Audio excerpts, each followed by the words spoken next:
Hello everybody. कैसे हैं आप सब लोग। मेरा नाम है सौरभ। तो आज की वीडियो में आपके लिए इंपॉर्टेंट वीडियो लाया हूँ, बहुत रिलेटिव वीडियो। तो दोस्तों सबसे पहले आप सब्सक्राइब कर दीजिए और बेल आइकन ज़रूर प्रेस कर दीजिए, जैसे हमारी वीडियो आपको मिलेगी तुरंत नोटिफिकेशन मिल जाएगा। तो ये है हमारी लूसेंट जी के बुक। मेहनत इस तरह से करिए कि किताब भी बोले आपका सिलेक्शन नहीं होगा तो किसका होगा।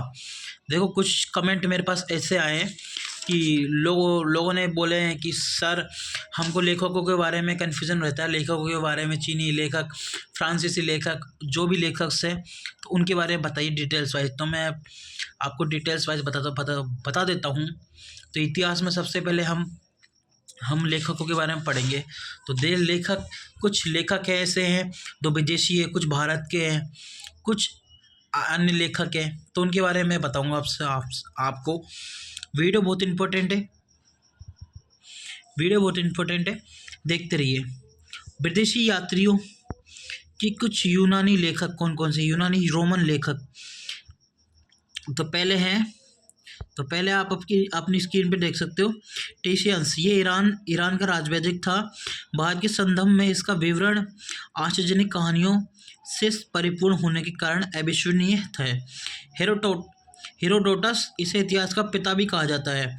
इसे अपनी पुस्तक हिस्टोरिका में 5वीं शताब्दी ईसा मसीह के पूर्व भारत फारस ईरान के संबंध का वर्णन मिलता है। मतलब भारत और फारस मतलब ईरान के संबंध का वर्णन मिलता है। ठीक है इसमें। अब अगला है सिकंदर के साथ आने वाला लेखक नियाकस और एनासिकस्टस तथा आस्टिटोबुलस के वर्णन का प्रमाण भी मिलता है। मैगस्थनीज सबसे इम्पोर्टेंट है। मैगस्थनी ये सेल्यूकस निकेटर का राजदूत था जो चंद्रगुप्त मौर्य के दरबार में आया था। जिसे अपनी पुस्तक इंडिका मौर्य युगीन समाज तथा संस्कृत के विषय में लिखा है।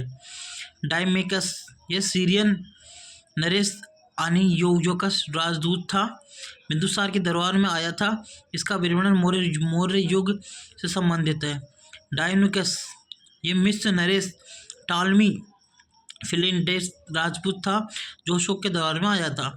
टालमी इसने दूसरी शताब्दी में भारत का भूगोल नामक पुस्तक लिखी। ठीक है दोस्तों। प्लिनी इसने प्रथम शताब्दी में नेचुरल हिस्ट्री का नामक सिद्धांत लिखा। इसमें भारतीय पशुओं, पेड़ पौधों, खनिजों आदि के बारे में विवरण मिलता है। पेलिपस स्टैटिस्टिक इस पुस्तक के लेखक के बारे में जानकारी मिलती है। यह केवल 80 ईस्वी में हिंदी सागर यात्रा पर आया था।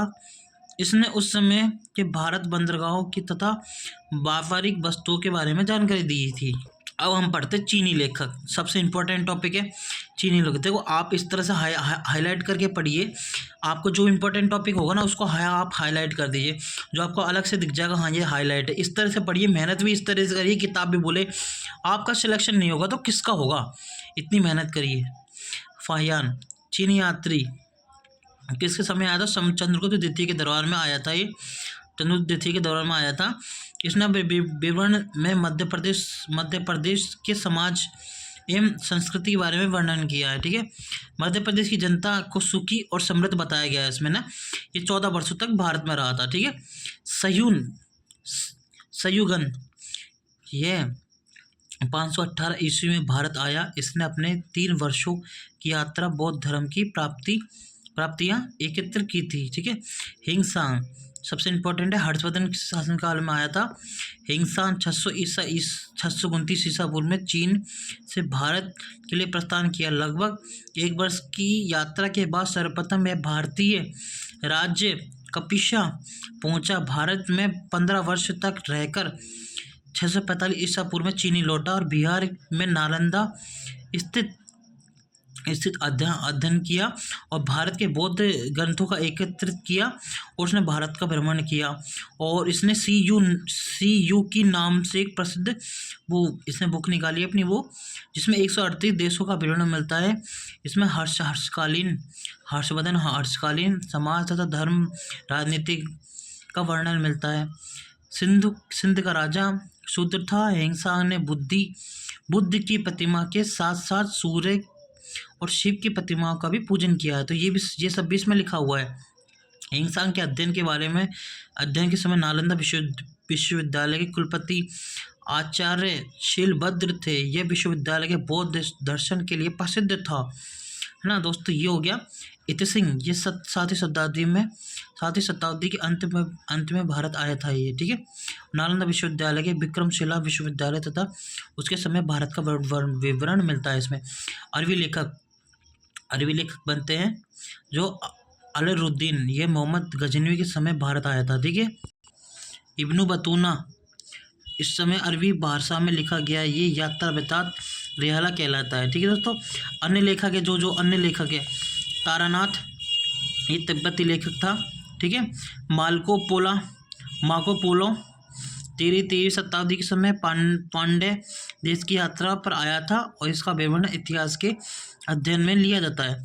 तो ये कुछ जानकारियाँ हैं, कुछ स्रोत हैं, कुछ आपने देखा, आज अच्छा लगा तो ज़रूर बताना। ये बुक में आपको इस तरह से ही पढ़ना है रोज़, एक टू लेक। अगर हमारे चैनल पे बने रहेंगे तो आपका अच्छा से अच्छा सिलेक्शन होगा।